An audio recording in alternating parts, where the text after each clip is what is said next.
मराठी रंगभूमीवर तब्बल 29 वर्षांनंतर एक मोठा इतिहास घडतोय आणि यामागे आहेत दोन दिग्गज कलाकार. सध्या मराठी नाट्यसृष्टीत आणि नाट्यरसिकांमध्ये एका नाटकाची जोरदार चर्चा आहे.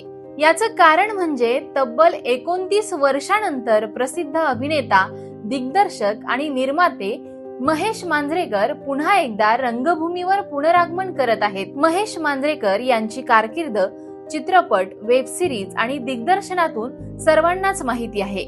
मात्र त्यांची खरी ओळख आणि मूळ नातं हे रंगभूमीशीच आहे. म्हणूनच इतक्या मोठ्या कालावधीनंतर त्यांचं पुन्हा नाटकात येणं नाट्यरसिकांसाठी खूप मोठी गोष्ट मानली जाते. या नाटकाची सगळ्यात मोठी विशेषता म्हणजे मराठी मनोरंजन विश्वातील लोकप्रिय अभिनेता भरत जाधव हे महेश मांजरेकरांसोबत पहिल्यांदाच एका नाटकाच्या मंचावर एकत्र दिसणार आहेत.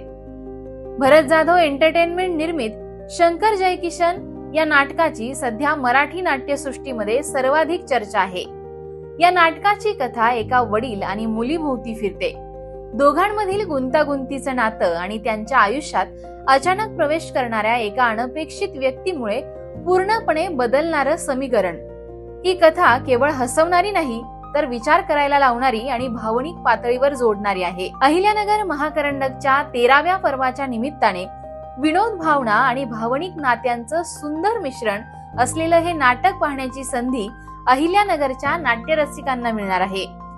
रविवार दिनांक 18 जानेवारी 2026 ला रात्री 9:30 वाजता यशवंतराव चव्हाण सहकार सभागृह अहिल्यानगर इथे हा नाट्यप्रयोग संपन्न होणार आहे. हा व्हिडिओ प्रत्येक नाट्यरसिकांपर्यंत पोहोचवण्याची जबाबदारी तुम्हा आम्हा सर्वांची आहे. मग कसला विचार करताय? हा व्हिडिओ नक्की शेअर करा.